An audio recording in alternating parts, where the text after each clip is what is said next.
Our great pleasure and honor to welcome Professor Marion Kaplan from New York University, speaking from New York, for the second lecture in the Fanny Bogdanow lecture series on the Holocaust 2022. And Marion agreed to give a presentation on the topic gender and the Holocaust, and she will look back at the beginnings of these now very established themes of as a subfield of Holocaust studies. So Marion, please. Thank you, and thank you for the invitation. So I titled my paper, Did Gender Matter During the Holocaust? So it's a question, so then obviously you're going to see what the answer is, which is yes, but I'm not giving away anything. So looking back on the past 3 decades of historical studies, almost 4, on Jewish women in the Holocaust is no small task. I started my own research in the 1970s and 80s with a study of a German Jewish feminist movement, the Jüdischer Frauenbund, and with another book that analyzed women's roles in Jewish families in late 19th century Germany. By the early 1990s, the field of women and the Holocaust had just begun. My own interest stemming from my family history, my parents had been refugees from Nazi Germany, and from my engagement with the women's movement as a graduate student at Columbia University, led me to this field. It took a while for me to gain the courage to address Jewish women and families in Nazi Germany. It felt too close. Still, as with my other work, I wondered, might women have experienced this era differently than men?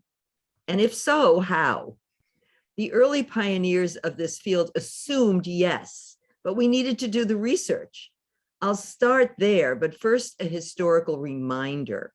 1980s and 90s feminists may have propagated this agenda, but questions about gender arose long before, although we didn't know it.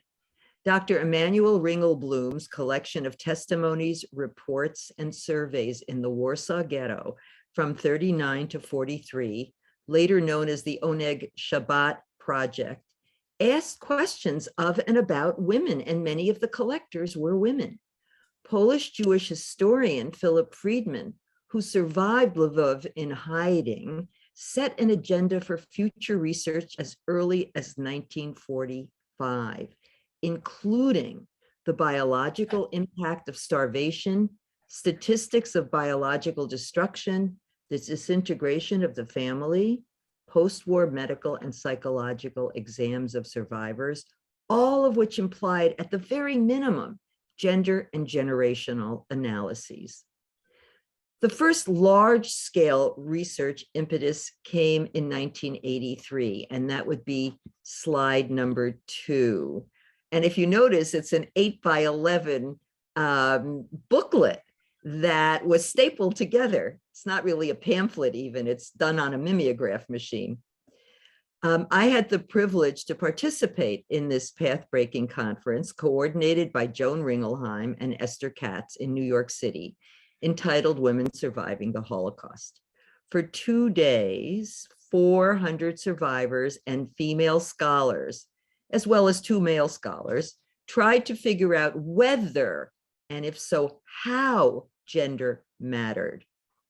And that goes to slide 3. At points, we broke into small groups, and I had the opportunity of taking notes in one survivors group. I recall my surprise and confusion when many survivors both rejected the salience of gender and highlighted it. In other words, these older women claimed being a woman didn't matter, and then described how, indeed, it had mattered. I thought then, and I still think, that many survivors did not want to support a feminist inquiry, and yet hoped to tell their stories for posterity. That same year, Vera Laska, and that's slide 4, and she's the one in the middle with the glasses, 2 people to her left, she published a book called Women in the Resistance and the Holocaust, using women's published testimonies. 12 years after that first foray, Dahlia Ofer and Leonore Weitzman organized the International Workshop on Women in the Holocaust at the Hebrew University in 1995. Why did it take so long? The short answer, scholars needed to do the research. This took time. In the 1990s, for example, Lessons and Legacies of the Holocaust, published by the Holocaust Educational Foundation, offered just 2 articles about women in its first volume spanning the 1990s. Scholars' focus on Jewish women caused some opposition in the 1990s, part of a conservative backlash against feminism. Specifically, these critics saw a gender analysis as raising women's suffering above that of men, and maintained that women's experiences were irrelevant or even irreverent. Thankfully, that debate died down pretty quickly. Indeed, women's historians had always underlined that being Jewish mattered first and foremost. But as Joan Ringelheim wrote, quote, "The end, namely annihilation or death, does not describe or explain the process." Mary Felstner specified, quote, "Along the stages toward extinction, each gender lived its own journey." And I added that gender helped to tell a fuller, more intimate, more nuanced story. It gave Jewish women a voice long denied them, and a perspective long denied us. And I believe that to this day. Research on Jewish women did not occur in a void. American and European women's historians began publishing in a wide variety of topics linked to women's history. For example, Becoming Visible, Women in European History. Historians in the mid-70s also began to explore women in Nazi society, especially German non-Jewish women. In the 1980s, Claudia Kunz's Mothers in the Fatherland, that's slide 6, as well as Renata Breidenthal, Atina Grossman, and my own work, that's slide 7. But our work, When Biology Became Destiny, also included Jewish women in these histories, but separately. My own work therefore coincided with and was greatly influenced by the scholarship of women's history, as well as its entry into the academy. How did we write these histories? First, we needed to discover materials in newspapers and in government and organizational archives. Many of us also turned to memoirs, diaries, letters, and interviews as crucial first-person evidence. Reapplying the feminist motto, "The personal is political," many historians insisted that the personal was also historical, that without women's memories, we missed half the history of the Holocaust. More specifically, without women's memories, we missed the familial and domestic aspects of the Holocaust, but also the gendered public behaviors and humiliations, as well as gendered persecutions in ghettos and camps. Indeed, a recent scholar concluded that diaries and memoirs dating from the war and post-war years are the 2 major sources with regard to pregnancy, birth, and sexuality. In addition, comparing personal testimonies of both Jewish women and men makes gender an obvious, really an inescapable lens. The conference I mentioned in 1995 opened new research avenues, including the history of Jewish women and families before the war in both Western and Eastern Europe, women's struggles in ghettos, camps, and the resistance, and women's accounts in Holocaust literature. Most of these topics focused on women rather than on gender, but some did that as well. These themes set the stage for the next 20 years of studies. Researchers benefited from the topics raised at this event, the sources that were suggested there, and the creative energy bursting from the conference itself. Ofer and Weitzman's Women and the Holocaust, which is slide 8, came out 3 years later, as did Judith Tidor Baumel's Gender and the Holocaust. This brings me to the topic I delivered at that conference, out of which grew my book, Jewish Life in Germany Between Dignity. Well, it's Between Dignity and Despair, Jewish Life in Germany. I should remember my own title. Now I turn to that research and highlight a few of my major findings of that time. And here I would want to talk about gendered suffering and survival strategies in this book, Between Dignity and Despair. Although the calamity that hit German Jews affected them as Jews first, they also suffered based on gender.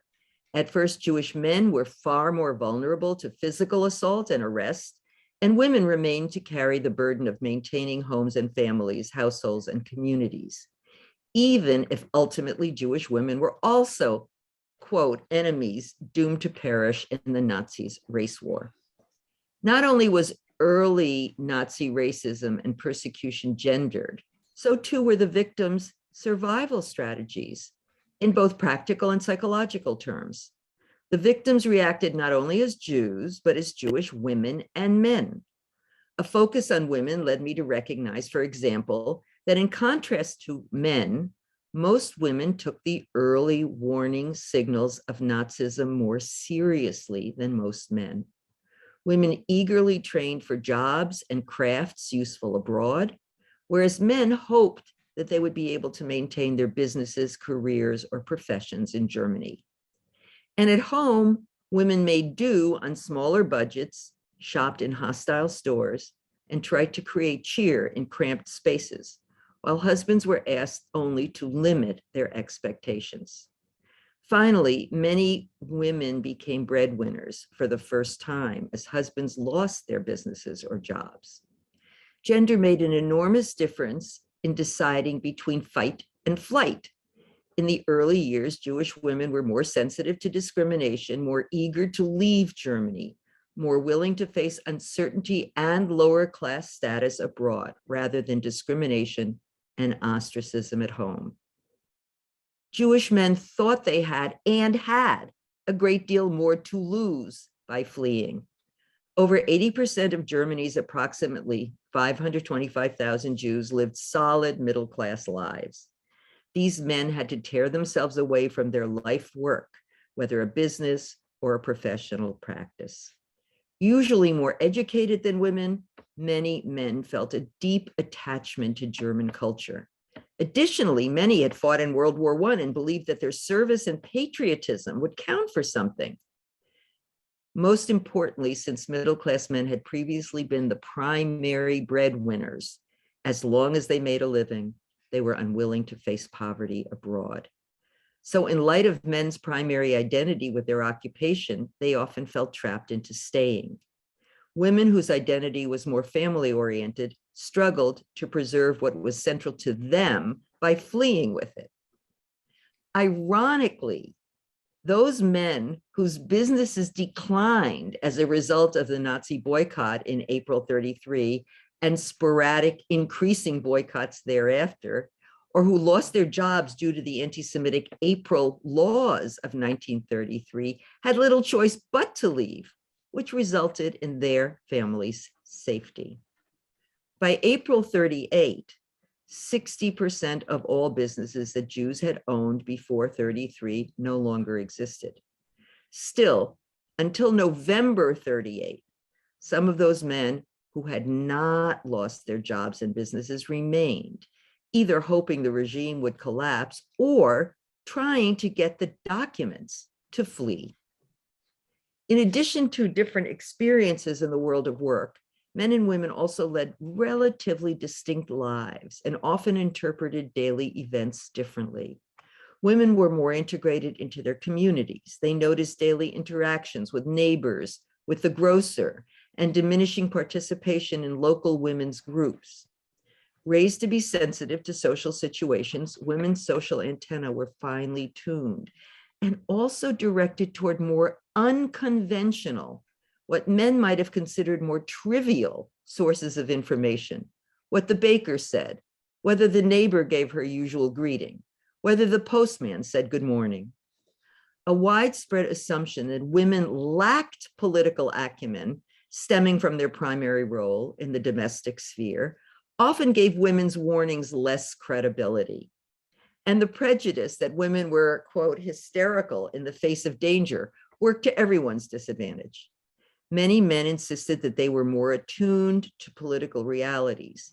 They claimed to see the broader picture, to maintain an objective stance.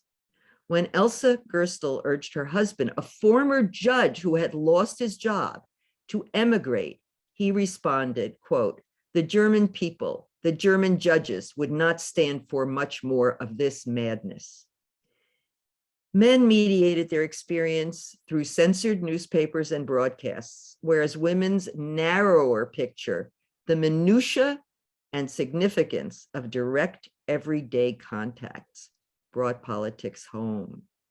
Women also seem to have been acutely aware of their children's unhappiness, another reason to flee. When children suffered from abuse at schools, mothers and fathers often disagreed as to the solution. Tony Lessler, the founder and director of a Montessori school in Berlin, which was forcibly turned into a Jewish school, remembered, quote, the city schools became ever more difficult for the Jewish children, and it must probably have been a false pride that caused the fathers in particular to keep their children in city schools. Lessler pointed not only to fathers' aspirations to give their children a quality education, but also to their stand tough approach. Recalling debates within Berlin Jewish families, Peter Wyden summed up, quote, it was not a bit unusual in these go or no-go family dilemmas for the women to display more energy and enterprise than the men. Almost no women had a business, law office, or medical practice to lose. They were less status conscious, less money oriented than men. They seemed to be less rigid, less cautious, more confident of their ability to flourish on new turf. Finally, I noticed that women's perspectives highlighted entirely new public-private dimensions of history. For example, men wrote of the public spectacle of the November pogrom, smashed shops and burning synagogues, the lasting images of broken glass in the streets. A powerful image mentioned often and only in Jewish women's memoirs was that of flying feathers covering internal spaces, the home, the hallway, and the courtyard.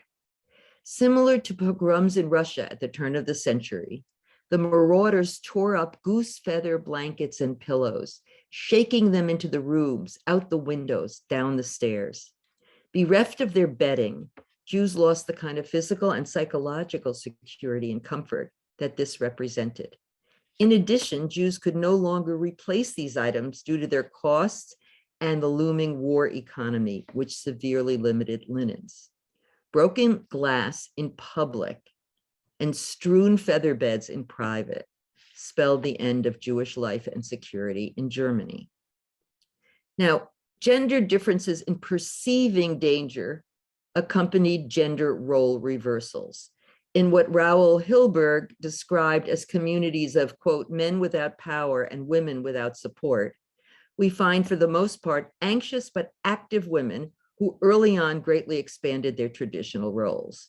Many experimented with new behaviors rarely before attempted by any middle-class German woman.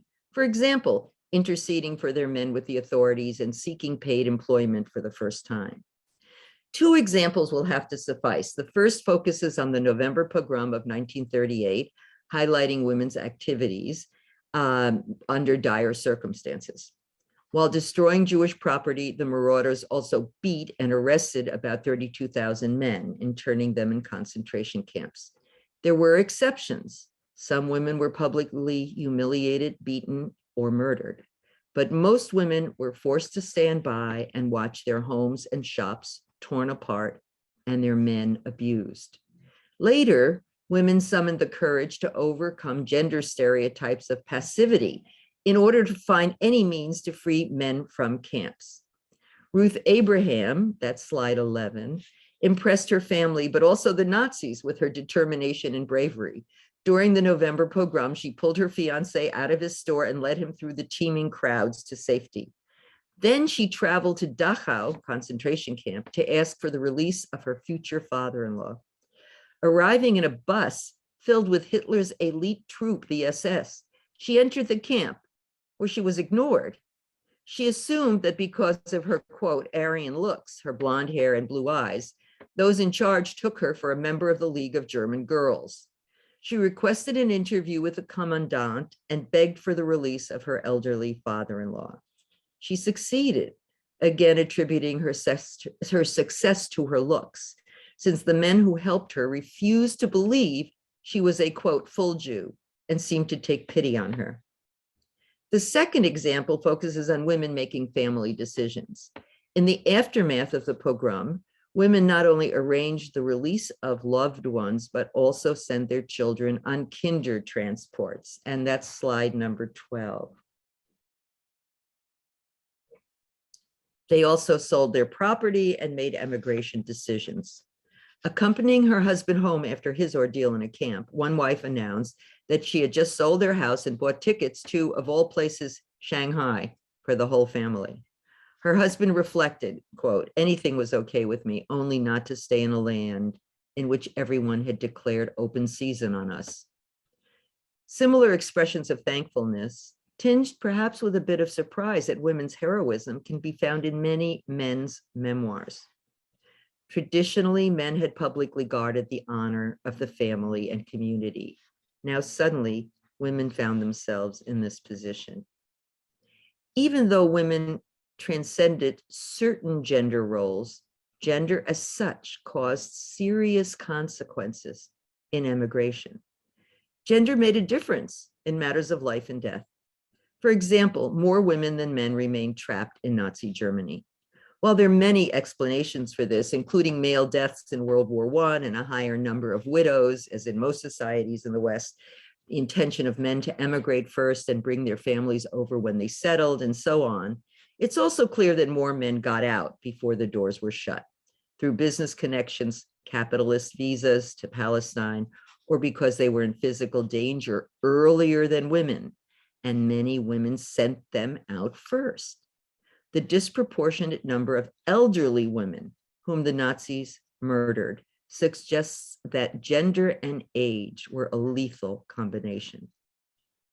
In sum, looking at the grassroots, at daily life, and the quotidian responses of German Jews, I found that genders often perceived and reacted to the same events differently.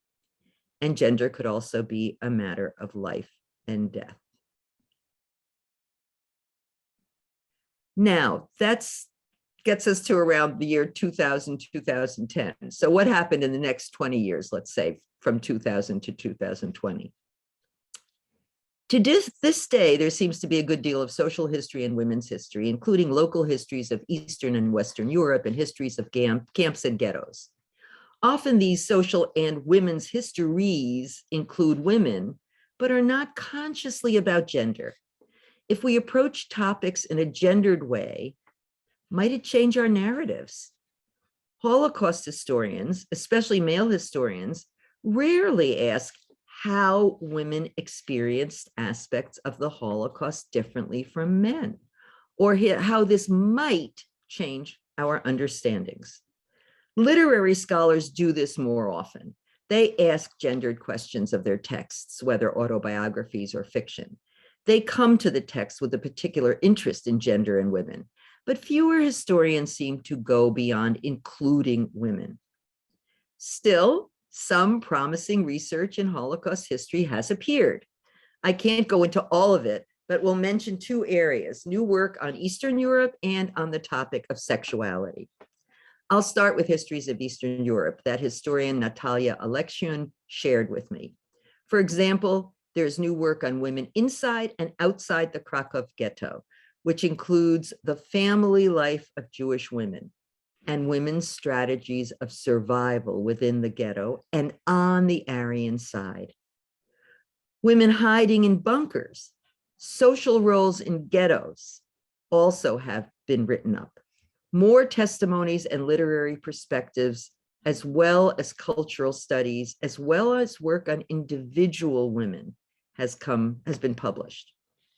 In addition, autobiographies have flourished.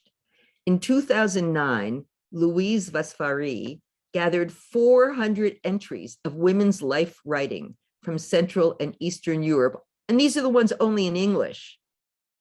That was the result of a boom in such writings that occurred after years of mostly remaining unpublished by the women themselves or refused by publishers.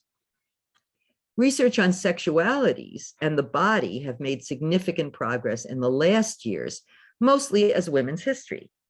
Back in 1993, Claudia Schuppmann addressed how the Nazis targeted lesbians, and we can find lesbians and the Holocaust noted in studies in the Shoah in 1999. But we need far more research, and taboos make this difficult. Still, books about same-sex desire exist. I have used MA and Jaguar, slide 13, in teaching, for example, and it's also an excellent movie, which I can talk about later on. Also, queer history itself, as well as how that research can answer questions about women's lives in extremes, should be addressed, though this is not easy because of the taboos. Endangered as Jews, women also experience sexual vulnerability. Sexual violation often started with sexual humiliation in the camps, nudity, and shaving. Anthropologists have pointed out that we need to understand violence, not solely as physical, but as an attack on the humanity, the personhood of individuals. In camps, for example, many daughters had never seen their mothers undressed and then in front of male guards, nor had most women ever shaved their heads. One survivor wrote of the blow to her morale after such a shaving. I'm quoting, "We could have been shot, gassed, and yet this single act of German brutality constituted a sacrilegious act on our bodies, our only possessions." This may have affected religious women even more due to their strict upbringing regarding modesty and nudity. Men too were shaved, but in general spoke far less about sexual violation or worried about nudity. The sexual economy and sexual barter during the Holocaust needs further exploration. Anna Heikova's work on Theresienstadt, for example, highlights the power dynamics of unequal relationships, but is also stymied by taboos. Many survivors, male and female, saw women's sexual victimization as a stigma, something shameful to be concealed. The film, Long is the Road, and that's slide 14, shot on location in a Jewish DP camp, a displaced persons camp, in Germany in 1947, offers a powerful example of this. The young woman in the film wants to confide to her male partner about something that happened to her during the war. But the man gently hushes her and tells her it's better to forget. Viewers understand that he hopes she will stop dwelling on her trauma, assumed to be rape or sexual barter, but also that he does not want to know. If or when there was a sexual barter, how should we understand it? Is this a choice, or is this a choiceless choice? Perhaps the memoir of Marie Jalowitz Simon, published in 2015, can offer some clues, and that's slide 15. Born to a Berlin middle-class Jewish family, she was only 20, young, slight, and pretty when she decided to go underground in 1942. Luckily, some non-Jews helped her throughout her subterfuge as a half-Jew, but her sexual relationships with men made a decisive difference in her survival. Her first shelter included having sex with the husband of the woman who had taken her in. She wrote, "I just let him have his way." She left 2 days later. The next man who provided a refuge, a Bulgarian painter, actually fell in love with her and offered to take her to Bulgaria. She agreed, hoping to make her way to Palestine from there, but those plans fell through. Still, she spent safe weeks with this man, whom she also considered her lover, although she realized they would never share a future together if she survived. Luckily for her, one man who offered her a hiding spot, quote, confessed to her that he was no longer capable of any kind of sexual relationship. She was overcome by, quote, relief and jubilation. Marie Simon also allowed a woman who sheltered her for several weeks to kiss her goodnight every night and caress her body on one occasion. Her last relationship, 2 years long, involved a Dutch worker who had come to Germany on his own, earlier than Dutch forced laborers, and was an anti-Nazi. An intermediary told this inexperienced young man that Marie would be his, quote, sexual liberation and would keep house for him. She saw him as a safe haven. They lived as a couple, although he occasionally hit her, angry that she read too much. But he could also be, quote, pleasant and considerate, and they had a lot to talk about with regard to the war. How do we analyze this story? I asked before, are these choices or choiceless choices? How do historians, even victims, distinguish between forced and consensual relationships when these could mean the difference between life and death? I do not have an answer. The interesting and arresting part of Simon's story is that she understood her situation, bartering sex for safety, and still sometimes even liked the man she was with. In no sense did she see herself as purely a victim of these men, even when she let one of them, quote, have his way. She took a dim view of her circumstances with men, but survival remained foremost in her mind. She makes it clear that she was a victim, not of these men, but of the Nazis. Rape is also now an object of scholarly inquiry. This took many years for scholars to address, not only because taboos exist. Sarah Cushman wrote of her difficulty of representing, quote, sexuality without crossing lines to pornography. Yet she also reminded us of Elizabeth Heinemann's assertion. Elizabeth Heinemann is also a historian of women in Germany, that, quote, failure to investigate evidence that appears time and again is, in an academic sense, bad scholarship. In a moral sense, it describes the imperative both to commemorate, it disregards the imperative to both commemorate past victims and prevent further atrocities.